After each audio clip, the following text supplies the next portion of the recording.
recorded live at 4ZZZ Studios, Meanjin, Brisbane. On 102.1 FM. And broadcast across Australia on the Community Radio Network. You're listening to Zed Games. Zed Games brings you the best in gaming news, reviews, community and culture. Want to reach out? Share your hot take? Or do you just want to share your favourite game? Find us on socials at Zed Games AU.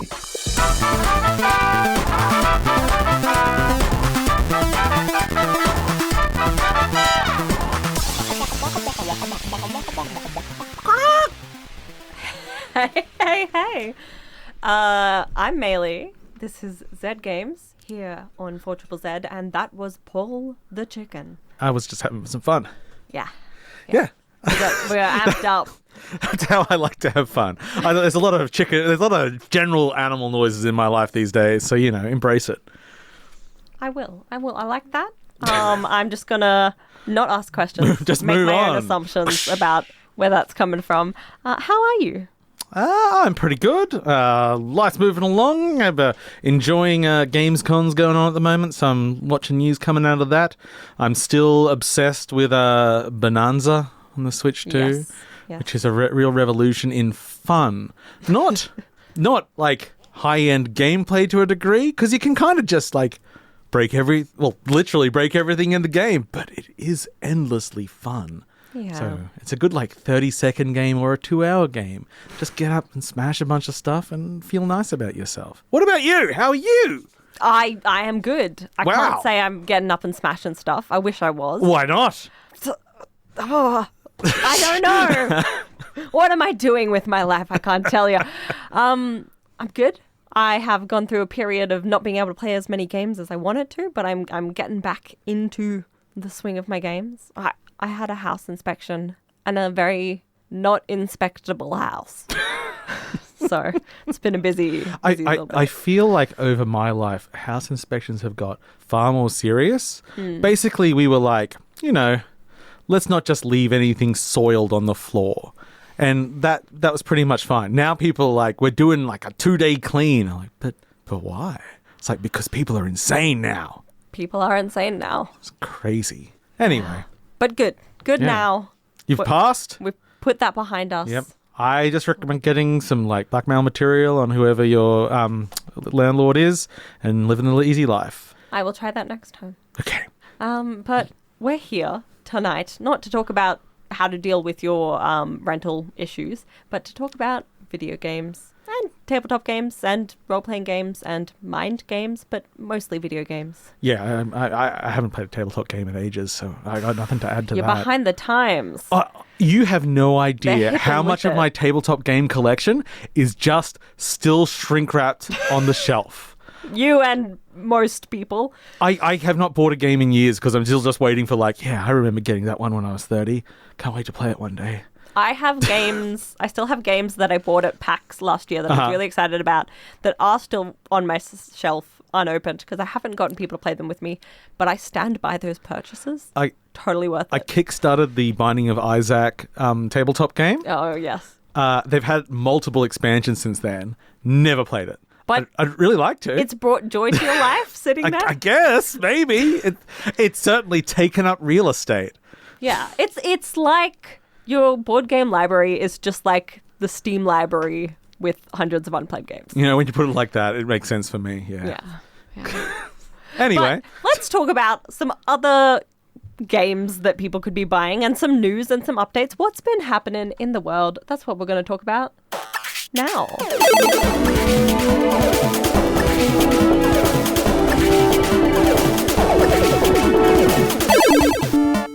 News!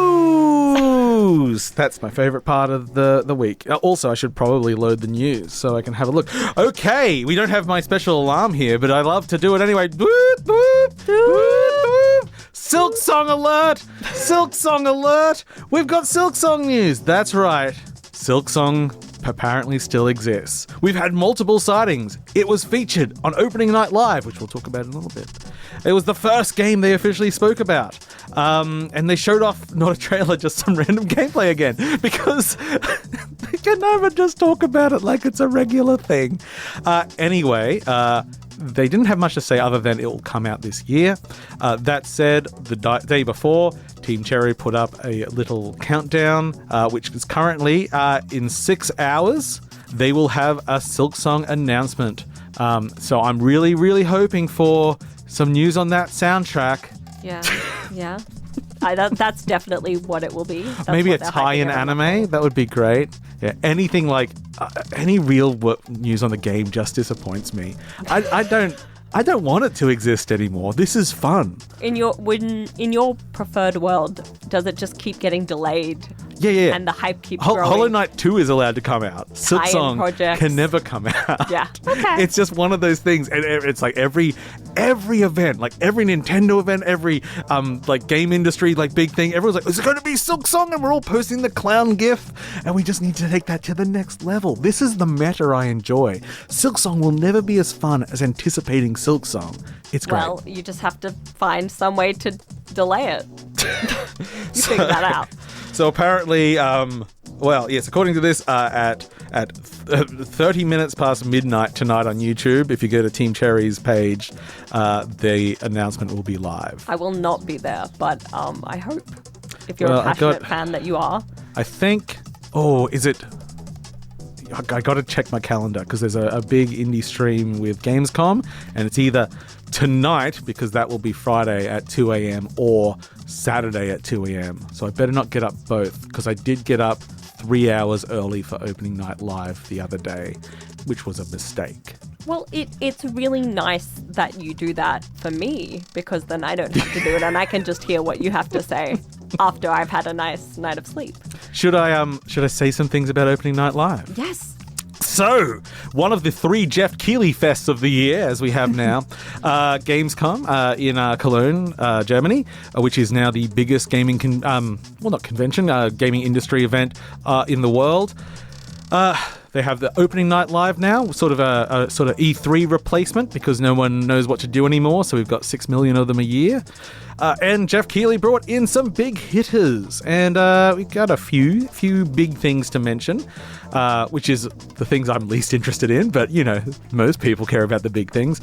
Indiana Jones and the Great Circles DLC, The Order of Giants, is coming out on September 4th, but the end of that announcement was interesting because they also announced that it will be coming to Switch 2 next year. So that will be very interesting to see, because the sort of story of the Switch 2 currently has been no one can get dev kits.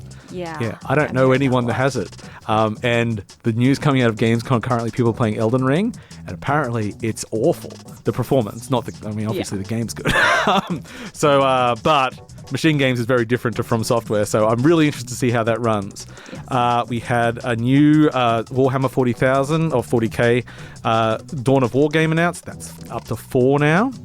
A new Lego Batman game! Can't get enough! Yeah, how can you not be excited about more Lego Batman? That's it. I play so many Lego games these days with my 5-year-old, so we will be all over that one. Yeah.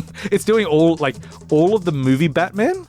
I don't think they haven't shown anything of like the 60s Batman being involved, or there's one other that people were saying was missing, but it's like the Tim Burton Batmans, all of the your George Clooney's. Apparently there's a bat card mini system in it, which is of course everyone's favorite part of Batman, and even including the most recent The Batman, which whilst very stylish, I got other issues with, but it's good. And I think I like it more when it's Lego. We got Ghost of Yotai news coming up later this year. They announced the expansion, which they're doing Legends again, which they did for Ghost of Tsushima, which is a co-op sort of more magic folklore-based expansion, which again should be really cool. COD 7, they did a lot of time on. And I don't care about Call of Duty. Do you care about Call of Duty? Not really. This one, they seem to just be on drugs the whole time. So we've got one level looked like Xenoblade, where it's like a landscape with 100-meter plus swords sticking out of the ground. There was like a Psychonauts-ish level with roads twisting up into the sky. There was a level with a giant chasing you and everything around. I don't know what Call of Duty is anymore. So in the news notes, you've written it looks like a game that you maybe wouldn't hate. And I was confused by that, but now I understand. Oh, yeah. That could be really There's fun. still some military things involved, which is a turn-off for me, personally. Yeah. But everything else looks kind of crazy. And Zombies is back, and a mode, Arcade or whatever, which is a top-down twin-stick shooter. Because, why not? Like, Good for them, branch out. It's going to sell anyway. Might as well play around with it. Go for it. Vampire the Masquerade 2 got a release date finally of 21st of October. And we have some sort of bad news to go along with it. So if you don't know Vampire the Masquerade, classic RPG. And, the whole point is role-playing, playing characters. And in the Masquerade, there are a whole bunch of different clans that have different types of vampires with different skills.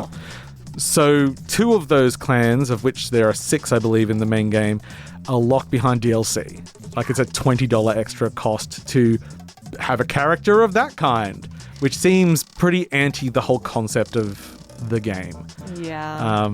But we'll see. I mean, probably it may just be a reason to wait longer for a complete edition or something. And if it does badly, that'll come faster. Ching, ching, ching. Yeah.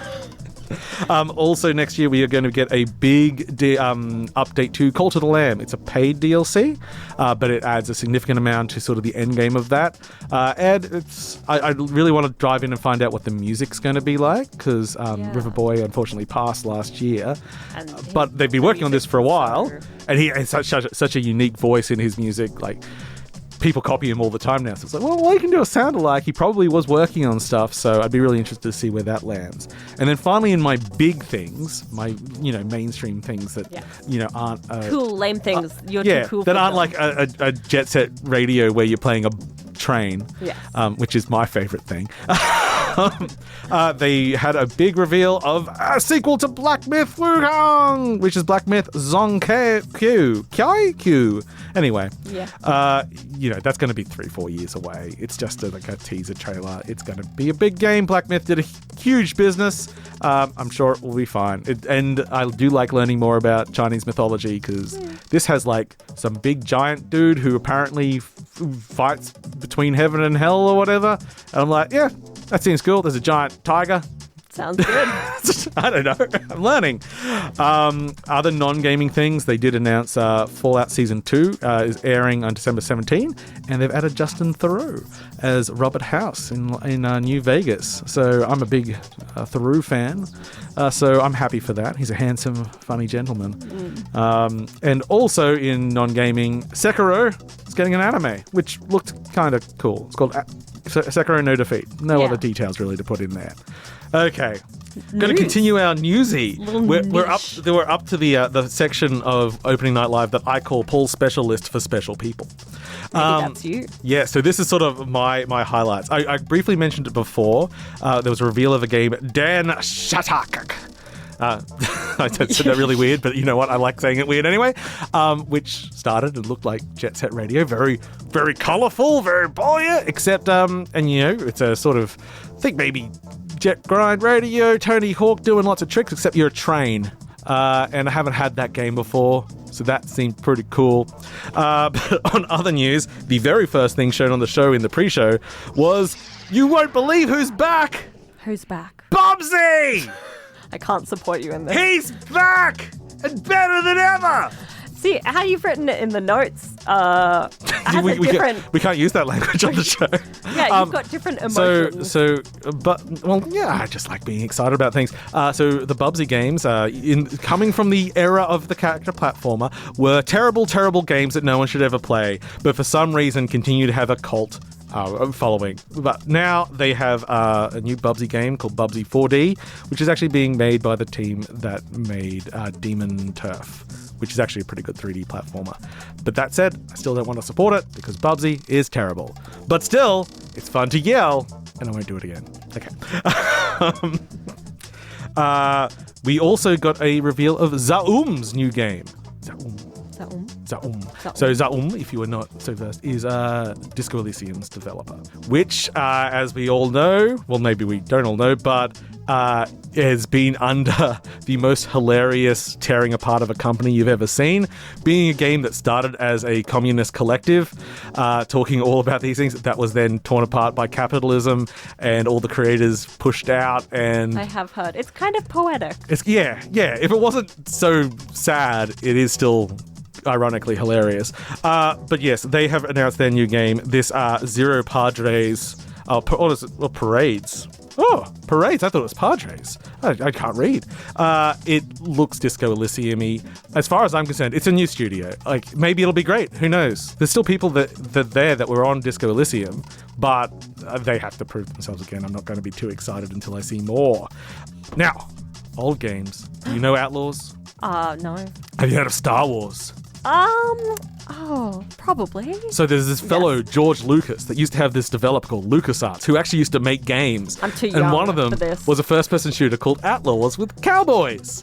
And it's being remastered by Night Dive, who do a lot of remasters, and now you'll be able to play it in 4K, 120 frames per second. When did Outlaws come out? Let's play a game. I'm going to say 1996. Oh, you want me to find out? Yeah. Do a little type in, and we'll get back to it. Because I'm gonna. Like, this isn't big news, it's just a difficult name to say. One of my other highlights was Planet Invertide Gungesgegno Commandant, which is a pretty good name. But, it's just one of those German compound words. It shortens to PVKK, which is just one of those games where you get to use a lot of interfaces. You're running a bunker in some sort of horrible nuclear fallout with FMV, and I love that sort of thing. So what was the year? Very close, 1997. When the alpha version was finished in 1996. Probably. Yeah, I do not actually want to revisit Outlaws, but interesting historically. But in surprising news, I don't know. Routine got a new trailer. What is Routine, I hear you ask, Maylee? What is Routine? It's a horror sci-fi game that was announced how many years ago? 8. 13 years ago. Oh, I really tried to go high. I made some joke where it was like, it's been 15 years. I'm like, actually, in development time, it actually probably has been 15 now. It's just one of those games that refuses to die. It looked fine. If you like horror and stuff. That's the future you want for Silk Song. Yes, exactly. Get in there. Valor Mortis is a game by the Ghost Runner people. And it's like crazy Napoleonic Wars, and then it gets surreal.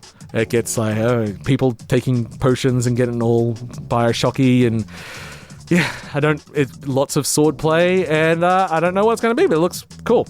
Anyway, enough of Opening Night Live. There's a lot more stuff. We've also had a Future Game Show today, and we've got Indie Showcase either late tonight or late tomorrow, the night afterwards. I've got to check on that one. And then it's in very quick other news. Shenmue 3 is getting an enhanced edition. Why? Everything's going to be enhanced. That makes them more money. No one's going to buy. You know why nobody bought Shenmue 3? Shenmue is hugely popular, and all of us kickstarted it. So when it came out, we'd already bought it, and then we played it, and it's terrible. But if you want to play it with some better textures, follow that if you're that kind of inclined person. Halo is finally coming to the PS5. In the form of the DLC crossover for Helldivers 2, because that is now launching on Xbox. And Caves of Kud, I just see it written. I never heard it pronounced. It won the Hugo Award, which is that sci-fi literary award for... I always thought it was Kud. Kud? I love it. Caves of Kud. It does flow better. I'm going Kud, one way or another. That got the best game or interactive work this year at the Hugo Awards. In upcoming game releases today, which is August 21, we've got Discounty, which is a cool pixel game where you run a discount supermarket. That comes out to PS5, Xbox Series X and S, Switch, and PC. And Herdling, which is one of my favorite little indie developers that made the Far games. You get to drive a herd of strange mythical beasts. And that comes out to you on PS5, Xbox Series X, Switch, and PC also. On August 26th, we've got the latest Vlad Circus game, Curse of Amadeus. And that comes out to everything. They're sort of adventure games. And a odd little weird particle game called Particle Hearts. Lots of dots flying around the screen. That comes to PS5, Xbox Series X and S, Switch, and PC. And then on August 27th, quite surprising to me, I was not expecting this to come out soon because there's so much other stuff happening. Gears of War Reloaded comes out. Hell yeah. I mean, I played it, 20 years ago? But it's a great game. It's probably still good. Probably. And that brings us to the end of the news. Oh. Woo! News! I was so We really enraptured. Speaking of Rapture, most of the Bioshock 4 team got laid off this week. Oh, extra news. Oh, I got more extra news. Okay. Do you live in the USA? I don't. Congratulations. Sony just raised the prices on all their hardware. And expect more to come, US. Oh, the poor thing. They have bigger problems. They had a good run. We'll miss you. Wait, I've got more news. No, I don't. No, it's calm time. Bubsy! Okay. And I want Paul. Oh, he's waiting for his music. Hold on, let me get it for him. She knows! Let me get it. It was in the wrong We don't have to do it. We don't have to do it. We can just talk. We can do everything. Here we go! The memories! They're inside me and they're inside you. If we share them, we can share the memories. Hey! Woo! Okay, so 7 years ago, I checked and I was surprised. So I guess because I've only been on the show for 5 years, I think, I did not originally review this game. It was an Australian game made by Voxel agents called The Gardens Between. It is a very striking puzzle game where you helped two kids, neighbors, Ariana and Frent. They would go up levels. They're sort of small models, sort of like not vignette, diorama style. They're little islands, and these islands would be infected with things, not infected, filled with things from their memories. So yeah, maybe it's a thing about them remembering sharing music. So there's like giant cassette tape and like some headphones or something around the place. So, like a lovely surreal look, and the game involved manipulating time. So you could scrub forward and they would walk up the island, but there were elements that worked outside of time. So one of the main ones was when Ariana had the ability to carry a lantern, and so you would pass a light and it would jump into the lantern, and then you could rewind time and it would go back with you, and you might be able to use that light somewhere earlier in the level.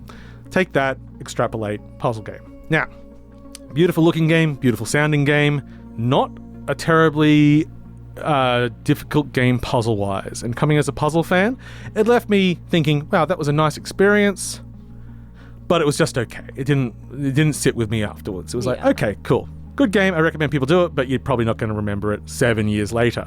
Other than the fact it does have a very striking style. So, 7 years later, they released the same game again. Okay, end of the review. Boom! Dun, dun, dun, dun. No, so they have released the same game again, except it's no longer that. Now it's a VR game, and it's called Hidden Memories of the Gardens Between. And it is an extremely apt title, because the main game is primarily the same. You're just helping these two characters navigate the environment by manipulating time and activating things in the world. As a VR game, it is one of my favorite sort of things to do in VR, which is to have an environment in front of you which you can look at and investigate and manipulate around. Woo woo! We got a light. Someone likes what you're saying. Good times. Anyway, yeah, so, and I love that, like, the Lego brick game was like that. You got this, like, big diorama. One of my favorite ones is, like, this jigsaw puzzle game called Puzzling Places. We've just got these things, and you can move really, really close and look close. Or you can scale the world up or scale it down, and you just investigate. It feels really good. I love that sort of thing in VR, and they also have it in AR, so you can have your actual room around you, which as a parent that also has, as a dog parent, I like to see when small things can run around me. AR is good. I'm playing this on a Quest 3, by the way. It's also available on wired headsets. Main game's the same. It feels nice, but again, the puzzle complexity. What they've done here is they've made it a hidden object game, which I don't think I've spoken about too many on this show, but actually one of my favorite genres. It's calm, it's relaxing, and if you do smart things like this game did, surprisingly engaging, because, as I said before, these islands are covered with like lots of objects. The first level, before I knew the twist, I'm like, God, there's all these things around, I can't even touch them. This seems like a missed opportunity. Yeah, next level. Yeah, you're allowed to touch everything. You grab them and then you sort of like rip them out of the world. You can use either controller or hand gestures. Hand gestures work fine for the game for me. But you've got their journal. And it's like, oh, we've got to fill out the journal with stuff. So at first it's just, okay, well, I'm looking for some goggles and this. Oh, okay, cool, got them. And immediately the next level after, they start adding complications where those things you're putting in the book aren't necessarily just finding an item. It will be finding combinations of certain items to arrange in a certain way to create, like, to solve puzzles. They've put a second puzzle game on top of the existing puzzle game, which is really fun for me. Like, because one, okay, the original game, as I said, was good, but this not only gives you more to do, more reason to investigate the environment, and as I said, the look of the game is like the best thing about the original. So you're looking at the environment more, and also you're involving yourself in the plot more because you are having more time to spend with all these items and how they relate to these two characters. So they've kind of taken a good game and they've turned it into a great game as far as I'm concerned. It is very satisfying to play. If, as I say, the original game, it's not dumb easy, but it's like relatively straightforward. So if it's just what you want to engage in, you can do that. Look at nice dioramas, nice little story, you finish it in a couple of hours. Or you try to get everything, do all the puzzle pages, the story hits harder, and it's just a really good puzzle game. And it mixes those two genres of, sequence puzzle and hidden object really, really well. So, I really, really highly recommend it. And it's available on, as I say, you can buy it on Steam or on the MetaQuest store. So pretty much any headset you have, you'll be able to play it with. And if you don't have VR, well, you don't get the hidden object part, but the original game is still good, and that's available on pretty much everything. So much everything. They still have a Stadia logo on the page. I just scrolled down. So that's on like all mobile stores and every console and PC, obviously. You have no excuse not to play it. Yeah. It's a great little original, very good. It's not even a remake, just the extended. They've reformed the game into something that was better than it ever was. That's a really cool concept. I haven't heard of a lot of making a new version of the game, but just putting a new game on top of the building game. on top of it and extending the original concept in ways that both enhance it, the original game, and obviously add a whole bunch of new stuff as well. So cool. I do not have enough nice things to say about the Gardens, well, no, not Gardens Between, Hidden Memories, which again, the hidden object in that's actually a really apt title of the Gardens Between. So really, really exciting game.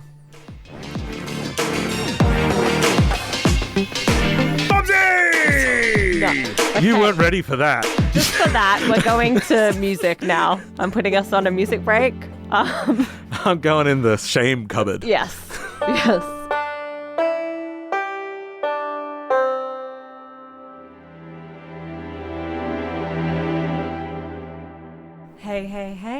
Hey. Welcome back to Zed Games. I'm Maylee. I'm here with Paul. Hello. And I want to give a quick shout out back to Liz from Clothely, who was the subscriber. Oh, lovely. Yes. We just yelled sub and then went back to the review. We're very passionate about the games, but yeah, thank you, Liz. She's a real bubsy. Yeah. Yeah. We forgive you. But the song you just heard was Camp Theme from One More Trail. Songs on the game track of games that will be shown at a special event next week. And I wanted to give you a quick what is that event? That's the Indie Dev Night at Netherworld on Thursday, the 28th of August. Wow, that's great. We're there. We're working with lots of beautiful indie developers to showcase their games, and Netherworld, of course. It is happening from 6 p.m. When the show starts, you can listen. That's so sad. They have to choose between listening and going. And Paul, you're going to be running the show next week. Yeah. I'll be yelling it really loud so they can hear me because they don't actually have radios in Netherworld. It's difficult. It's free. Entry is free. Yes, entry is free. Yes, so you just jump in and it's just back in the Lost Souls karaoke. Yes. If you've ever been there, you'll know the karaoke rooms, and if you haven't, it's easy to find. Just at the back end with all the cool decor. All the cool decor always happens at the back end, I find. We have. I'll just give you a quick rundown of all the games. We have Bravest Coconut by Little Nebula. Rodent Rollers. I love that. Rodent Rollers from Mobster Lobster Games. Very fun to say. Memo to the Underlord from Underlord Studios. That looked great. I didn't get to play it at Powerhouse, so I'm looking forward to Memo with the Underlord. She'll get to go after the show. Yeah. Everyone, make sure you get down there while Paul is in here recording next week's episode, and you get on before you can, so he can't play it. Yeah, and and then you can get out of there before I come and tell you about Bubsy. I was really disappointed to find out that I had the developer and the name of this one mixed up. The name of the game is called One More Trail, but the developer's called Rat Shed, and I really want a game called Rat Shed. So maybe that's the next game. I really hope so. Support them, and you'll get Rat Shed. Growing Games is coming with Dungeon Pizza, and if you want to know all of them, I think you just got to show up. Yeah, and if you want to have another look beforehand on the Netherworld website, they've got a rundown of everything that's going to be there. But it's also just worth coming along. I know I have a friend that applied to be on this time, but he didn't get in this round. But I'm just encouraging him to come anyway, just to meet everyone and get the feel of it. It's a good way to meet local devs and just hang out with people that share a passion for video games. Yeah, it's a really great atmosphere. It is. Hey. It's time to say goodbye. We've been yapping for too long, but I hope you've all enjoyed it, because we've really enjoyed yapping with you. I do love a yap. I know. That's why we get along so much. With some distaste in the eyes. He's like, I know, Paul. So thanks for joining us tonight. Thanks for listening to Zed Games. If you'd like to listen to more, you can find us on the Community Radio Plus app. Or find us on socials at Zed Games AU. See you next time.